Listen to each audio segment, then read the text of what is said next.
존 패문제가 이제 화두가 되고 있습니다. 그건 다 이제 보도에서 보신 바와 같고, 근데 이제 통일부가 정말 이제 필요한 부처인가, 이거에 대해서 이제 순수한 관점에서, 본질적인 관점에서 결론을 내자면 필요가 없다는 것입니다. 왜냐하면 이제 이제까지 통일부가 있어진 지 오래됐지만은 그간 이제 통일을 위해서 들인 노력들, 과연 진지하게 정말 통일을 위해서 노력을 했나, 이걸 볼 때 굳이 뭐 이제 우리가 비판의 대상이 되는 북한이나 친북 세력 이런 쪽의 얘기를 하지 않는다 하더라도 우리 측의 여태까지 태도 이런 것들을 보면은 과연 이 나라 사람들이 통일에 대한 진정한 뜻이 있었는가, 이거에 대해서는 정말 회의를 갖지 않을 수 없는 그런 것이 우리 이제까지 우리 역사, 해방 의 역사를 보고 보면은 그렇게 생각이 되는 것입니다. 일단 그게 통일이라면 어떻게 됩니까? 이게 양쪽이 이제 한 가지로 이제 합친다는 거죠. 그러면 아무리 그래도 어느 쪽 위주로 통일이 될 것인가, 이게 나옵니다. 그러니까 다 똑같이 1대1 50대 50의 통일, 물론 좋겠지만은 그렇게 해서 서로 간에 인위적으로 섞어서 통일하는 거, 그게 현실적으로 되지도 않을 뿐더러, 그러니까 결국은 어느 쪽이 더 통일에 있어서 주도권을 갖느냐, 어느 쪽이 성격으로 더 통일되느냐, 이런 것이 서로가 눈치를 보게 되는 것입니다. 그러니까 통일에 있어서 어느 쪽이 더 유리함을 갖고 있느냐, 자기네 쪽으로 통일하기 위해서 그것을 가진 쪽에서 더 통일에 적극적일 수밖에 없게 되죠. 적극적이게 되죠. 그러니까 그 남북의 어떤 애초부터의 그 탄생 배경부터가 우리는 그렇습니다. 이렇게 나뉘었습니다. 그런데 통일은 이제 자기네가 정통성을 가졌다 이런 소리를 할 때, 그럴 때 이제 통일을 주장하기가 좋죠. 자기네가 정통성을 가졌다는 그런 것을 자신감을 가졌을 때 우리 쪽으로 통일하겠다, 그런 자신감이 있을 때 통일을 적극적으로 할 수가 있죠. 그 해방 후에 그런데 어떻게 됐습니까? 남측은 이제 비록 일제시대를 건너왔습니다마는 대한제국을 이어온 대한민국으로서 이름을 했습니다. 그리고 토지개혁은 있었습니다만 급격한 사회변혁, 그러니까 신분변혁, 그런 거 없이 그대로 이어와서 점진적인 변화를 위해서 건국이 됐습니다. 이게 인위적인 변화가 그렇게 크지 않았습니다. 근데 북은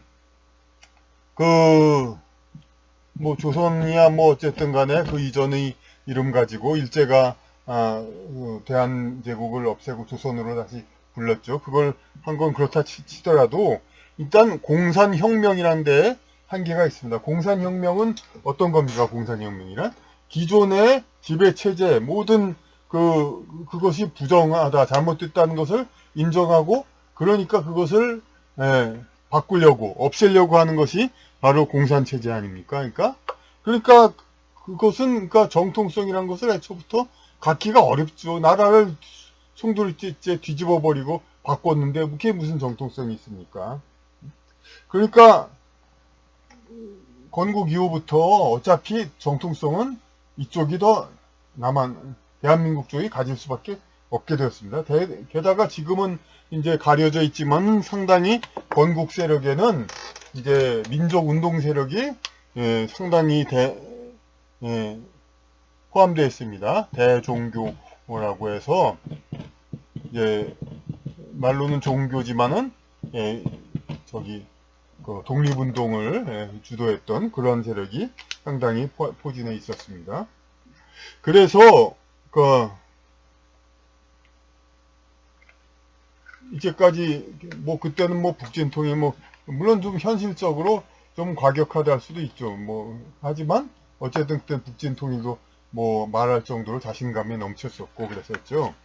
그런데 이상하게 이게 문화의 연속성을 이쪽 남한은 하나하나 자꾸 바꿨습니다. 아시다시피 다 문화 조선과 똑같이 이렇게 한자를 자유롭게 쓸 수 있었고 새로 쓰기의 여태까지 문자 형태가 있었는데 이걸 전부 북한이 일찍이 했던 간글 전용 가로수 이걸로 전부 바꿨습니다. 조선 대한제국에서의 연속성을 우리가 스스로 포기한 거죠. 정통성을. 그리고 단기 연호를 계속 갖고 있었는데 박정희 정권 때 그것도 단기 연호를 다 없앴죠. 네. 그렇게 해서 연속성을 다 상실하고 문화를 계속 어떻게 보면 북한 비슷하게 자꾸 바뀌어졌다고도 볼 수 있죠. 여러 가지 운동들, 천리마 운동도 본뜨고 뭐 어떤 체육관 선거 것도 본뜨고 보겠지만은 하여튼 그것보다는 하여튼 전반적으로 전부 이렇게 바꿨다 이겁니다. 그러니까 그 양보를 한 거죠. 그러니까 북한이 사회 변혁을 많이 했기 때문에 인위적으로 많이 했기 때문에 이 대한제국과의 정통 우리 국가와 차이가 많이 나는 국가인지 어쨌든 그런 사회가 되어버렸는데 남한은 이제 그렇게 큰 차이가 없이 연속성을 가지고 있었는데 남한도 자꾸 바꿔가지고 문화 형태를 북한 못지않게 이제 전통의 그 가치가 이제 사라져지는 그런 걸로 그러니까 마치 서로가 우리 서로 그러니까 우리는 막 바뀌었는데 야 니네들은 왜 안 바꾸냐 니네가 더 유리하지 않냐 하고 여기서 항의하니까 우리도 그래 바꿀게 해가지고 서로 여기의 이쪽의 통일의 유리함을 이게 없앤 거죠. 그러니까 전부 다 이쪽의 통일의 유리함을 이렇게 없애가지고 지금 와서는 그러니까 결국 통일이란 뭐냐면은 어느 한쪽의 통일 그러니까 정통성을 가진 민족사의 정통성을 가진 그런 의미로서의 통일이 아니라 어느 한쪽의 힘에 의한 통일 그것밖에는 가능성이 없게 되었습니다. 특히 또 여기서 양보해준 만치 북한에서는 뭐 단군능을 만들고 오히려 또 이런 쪽으로 더 해나갔죠. 공산주의임에도 불구하고 오히려 이제 그런 것을 더 이제 정통성 그거 오히려 스스로 더 흉내를 내가지고 그래서 일부 인사는 이제 북한이 더 민족사 정통성을 가지고 있다 그렇게 얘기하는 분도 있습니다. 그러니까 물론 그러니까 엄연히 이제 시작 단계에서 이제 한국이 훨씬 더 가지고 있었습니다만은 이게 한국은 자꾸 양보하고 정통성을 북한은 또 정통성을 자꾸 만들려고 하고 그래가지고 비슷하게 돼 있고 특히나 특징을 수 있는 건 이제 민족이라는 개념 원래 이제 백범 김구 선생 그쪽이 민족 진영이고 우리 이제 현대사 정치인에도 뭐 이철승 씨가 이어받은 쪽이 이제 해방 민족 진영 이제 찬팍 진영과는 달리 신탁 통치 찬성 진영과는 다른 이제 민족 진영이라고 불렀었는데 제가 이제 90년대 2000년대 초까지도 제가 그쪽과 교류를 했었기 때문에 민족회의가 이름도 참 복잡하지만 어쨌든 민족 진영이라고 합니다. 그게 물론 이철승 씨는 이제 우파죠. 그러니까 소석 이철승 선생은 하지만 일부 이제 비판하는 사람도 있죠. 왜 우파라는 쪽이 민족이라는 걸 자꾸 없애냐. 그런데 사실이 이렇게 돼가고 있고 그리고 오히려 민족이 운운하면은 요새 시대에 무슨 민족이냐 혈연 그런 거가 무슨 뭐 다 혈연이나 다 섞이고 사람들 핏줄은 다 섞이는데 그게 무슨 촌스러운 얘기냐 이렇게 얘기하니까 모르는 사람 또 그렇게 봅니다. 하지만 민족이란 거는 이제 우리가 정식 학문에서 배우는 칸트 다음에 헤겔의 민족 정신 원어가 포크사이트라고 있죠.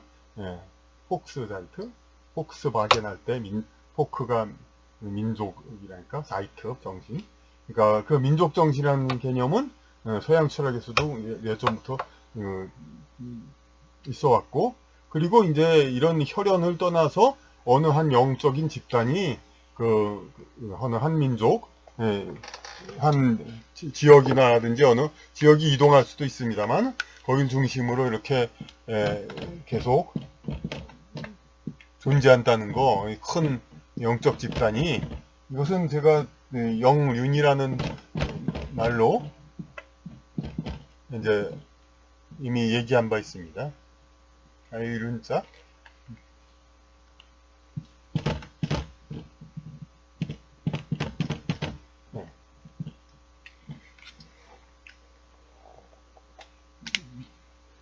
인륜에서 륜을 인자를 뺀 거죠. 그러니까 영혼 집단. 그래서 영혼 집단의 그러니까 이렇게 어떤 독일이란 나라와도 100% 일치하는 건 아니지만은 그런 집단이 있고, 한반도에도 그 영적인 집단이 있죠. 그런데 이제 중국에서도 역시 이제 한나라 이후 한족이라는 영적인 집단이 있는데, 그 이후 북방 오랑캐라고 하는 사람들이 많이 섞여가지고 이제 다른 민족 정신들이 많이 섞였습니다. 그런데 그렇더라도 이제 한족 한 문화를 중심으로 계속 이제 민족을 흡수해서 통일해 나가고 있는 거죠. 미국도 메이플라워 1770년 그 이전이죠. 1600년대죠. 그때 타고 온 그 사람들에 의해서 청교도 퓨리턴 그런 사람들이 정신에 의해서 개척 정신에 의해서 미국이 세워져 가지고 그 이후에 흑인 노예 해방이 되고 히스패닉 사람들도 포함이 돼 가지고 이렇게 지금 많은 이민자를 받아들이는 국가가 되어 있는데, 지금 이제 흑인과 히스패닉 다른 민족들에 대한 권익 그런 게 민감하고 오히려 더 배려해 주려고 애를 쓰고 그러죠. 하지만 아무리 흑인과 다른 민족들의 권익이 증대된다 하더라도 미국이란 그 자체가 유지되려면, 그 나라 민족 정신이 유지되려면은 미국이란 나라는 청교도 개척 정신 이걸로 이루어져야지 흑인의 아프리카 주술이라든지 멕시칸의 잉카 제국이라든지 인디언의 정신이라든지 이런 것이 미국의 정신이 된다면 그것은 미국이 이미 아닌 거죠. 망한 거죠. 근데 한국의 경우 이렇게 대대로 이어온 한민족 정신이 있는데, 한민국에도 당연히 한국에도 조선 이후 여진족과 토착 외구가 많이 들어왔다는 건 제가 누차 얘기했고, 이들도 이제 조선시대에는 하층계였지만은 점차 이제 우리 공동체에 녹아들어서 이제 여러 가지 지금은 운세가 올라가지고 상당히 상류계층도 차지하고 그럽니다만은, 그렇다 하더라도 이 나라가 계속 존재하고 유지하려면은 이 나라 민족의 중심은 전통 한국 민족 정신이어야지, 다른 나라 정신이라면 이 나라 정신은 사라지고 없어지는 겁니다. 그러니까 이 나라 정신이 있어야, 이 나라 정신이 존재해야 통일이란 것도 가능하죠. 이렇게 인위적인 분단 이후. 근데 오히려 그러니까 이 분단 이후, 그러니까 상대적으로 소수의 이제 비주류 집단인 여진족과 왜구가 상대적으로 유리하려면 아무래도 정통 민족을 이제 절반으로 나눠 가져야 그나마 비중이 그나마 더 적어지니까. 그러니까 분단을 오히려 원하고, 그러니까 반통일 세력이란 게 근거가 없는 게 아닙니다. 그러니까 이쪽 소위 이제 좌파가 아닌 우파 진영에서도 이제 정통 민족 세력이 아닌 그런 이제 외구 세력이라고 해도 뭐 크게 다르지가 않을 우리 민족 정신구에는 관심이 없이 이제 뭐 자유민주주의 시장경제 물론 좋은 얘기입니다만 이것 말고는 얘기할 게 없어요. 전통 우리 가치들은 다 그냥 폄하를 하죠. 우파라면서 우리나라 민족 정신 양반 그런 걸 아주 폄하하는 사람들이 많이 있죠. 그 사람들은 오히려 이 상태로 분단해가지고 이렇게 있는 게 낫습니다. 그 분단하기 위해서 오히려 그 사람들이 해놓은 전략이 뭐냐면 정통적인 민족 정신을 사라지게 하는 거죠. 그러니까 그래서 남한의 한국의 이제 통일에 있어서의 그 유리함, 그 이니셔티브 영어로, 그러니까 유리함을 어드밴티지 뭐 그런 거를 없애는 거죠. 그래가지고 현재는 어떻게 민족이라고 하면 뭐냐면은, 북한은 이제 우리 민족끼리 얘기하죠. 하지만 북한이 정통 우리 주류 민족의 정신을 이어받은 집단이 아니란 건 뭐 굳이 설명 안 해도 알 수 있죠. 우리 6.25 때도 우리는 그쪽을 오랑캐라고 불렀었고, 그러니까 뭐냐면 우리 민족끼리는 우리 쪽으로 통합이 되라 이거죠. 그러니까 나만 보고 이런 이제 북한이 생각하는 우리 민족은 이제 비주류 민족, 북방 민족 그런 거죠. 마치 미국으로 치면은 미국을 절반으로 놔두고 가지고 거기 흑인들이 많이 있는 쪽에서 흑인 민족, 우리 민족, 흑인 민족을 미국 민족이라고 간주하면서 우리 민족끼리 통일하자. 전부 흑인 문화로 미국을 통일하자. 이런 거나 똑같은 겁니다. 이제 그러니까 비주류 민족의 문화로 우리 통일하자. 그럼 그렇게 되면 지금도 물론 우리 남한에도 이제 여진족과 외국 이쪽 문화가 기승을 부려가지고 좌우파라는 가면을 쓰고 그래가지고 우리 대다수의 민족이 마치 다른 민족한테 지배를 받는 거냐 마냥 언어도 우리 말대로 자연스럽게 못 쓰고 자꾸 이렇게 우리는 북경이라고 부르는 게 편하고 좋은데 베이징이라고 부르라고 자꾸 강요당하고 이런 식으로 우리는 살고 있습니다. 여러 가지 이제 언어라든지 뭐 그런 풍습에 있어서 자꾸 강요당하고 이렇게 살고 있는데 이것을 고착화시키자는 거죠. 그러니까 그래서 자꾸 지금은 그러니까 민족이란 거를 우파라는 자들이 오히려 자꾸 이렇게 없앴죠. 그걸 또 좌파 북한의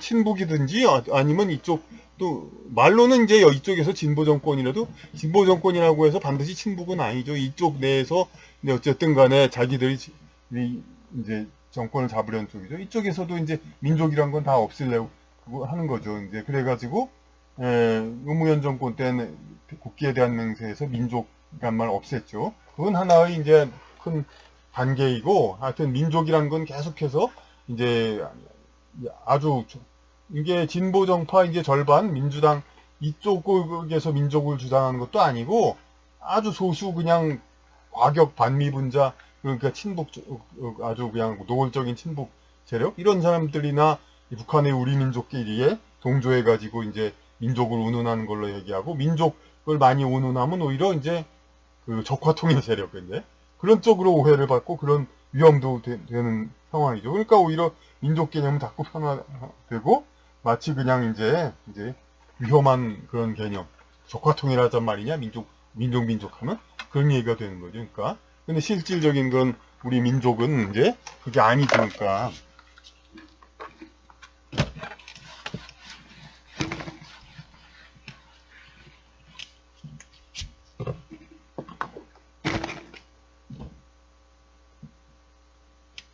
이 대다수를 점하는 우리 한민족 정신이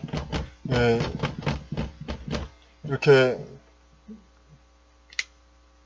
물론 반 나눠도 이 각각에서도 다수이지만은 오히려 이제 그 소수 세력한테 이렇게 점유를 당하고 있죠. 이런 상태에서 이쪽의 세력이 점차 이제 존재감을 강화하고 그래야 이제 통일의 의미가 있는 겁니다. 근데 우리나라의 통일부 이런 노력 전혀 안 했죠. 통일부가 생긴 지 20년이라는데 물론 그 이전부터 아까 말씀드린 그런 공작은 계속 진행되어 왔습니다만 통일부 생긴 뒤로 오히려 아까 그런 건 더 강화되겠죠. 그냥 자꾸 이렇게 그러니까 말로만 통일이지 진짜 통일에 이제 도움을 주는 그런 거는 하나도 하지 않았다는 것입니다. 그러니까 이런 통일부가 그러니까 그냥 최근에도 물론 통일 뭐 그런 이제 연락 그런 거에 아무 기여 안 했다는 것도 있지만 그냥 그런 거 뭐 계속 두둔하면 어느 특정 정당 두둔하는 거니까 그건 막 빼고 하여튼 결과적으로 이제 이건 어느 정권도 마찬가지입니다. 이제 그 MB 정권에 뭐 김영삼도 있고 뭐 이쪽도 다 그 마찬가지로 그러니까 보이지 않는 문화 세력 이런 것들이 다 이제 영향력을 미쳤다는 거죠. 정치 권력보다도 그래가지고 우리 민족이란 말을 이렇게 자꾸 폄하시키고 사라지게 만들고 좌파 이런 쪽이나 이제 쓰는 말로 결국엔 남게 해가지고 이런 이제 민족이란 말을 이제 우리 그러니까 아주 그냥 쓰기에도 좀 좀 멋쩍은 주장하기도 멋쩍은 그런 말로 만든 겁니다. 그러니까 그러다가 이런 걸 자꾸 이렇게 파고 들어오는데 모르다가 최근에는 알았죠. 홍익인간 교육제도에서 홍익인간 없애자니까 그제서야 퍼뜩 정신이 나가지고 아직도 물론 민족 운동하는 사람이 있는데 진짜 이거 완전히 이 나라 교육제도가 바뀌어지려는구나 이런 걸 이제 드디어 자각을 했죠. 그래서 지금 근데 그들 반통일 세력? 그러니까 홍익인간마저도 없애고 민족을 완전히 없애려는 세력은 이번에 뭐 반대를 해서 물러났다지만은 반드시 나중에 다시 들고 나오죠. 왜냐하면 지난번에 옛날에도 이제 한글 전용 가로쓰기 기타 등등 여러 가지 그 영어 쓰기 이런 거 전부 그렇게 바꿔도 처음에는 거부감이 있어서 그러지 못하게 했었죠. 그러다가 여성조선이라는 잡지가 독자는 원하지도 않는데 필이라는 영어로 바꿨다가 독자가 호응이 안 하니까 도로 여성조선으로 바꿨습니다. 국민일보가 창간할 때 가로쓰기로 창간하니까 독자들이 막 싫어해가지고 가로쓰기로 새로 쓰기로 바꿨습니다. 하지만 지금은 다 가로쓰기죠. 왜냐하면 예전에 이렇게 바뀌었을 때 거부감이 있다 하더라도 민족 정서하고 반대되는 방향으로 들고 나올 때 그래도 결국엔 밀고 나가서 그렇게 무너진다는 걸 그들이 알고 있으니까 계속 그렇게 하는 겁니다. 그래서 지금도 앞으로도 이제 그런 일이 또 일어날 거고, 그러니까 가만히 정신 차리지 않고 있으면 홍익인간도 분명히 나타나면 없애고, 물론 홍익인간만 남아서 뭐합니까? 지금 우리 민족문화 다 90% 파괴됐는데, 그러니까 지금 와서 이제 통일이라는 건 먼저 얘기했듯이 그런 다른 차원에서 전혀 다른 차원에서 이제 통일을 접근하는 그런 것이 아닌 한 이제 통일부란 거는 없는 것이 좋다, 효율적이다, 그런 것을 여기서 이제 아주 결론적으로 말씀을 드리는 바입니다.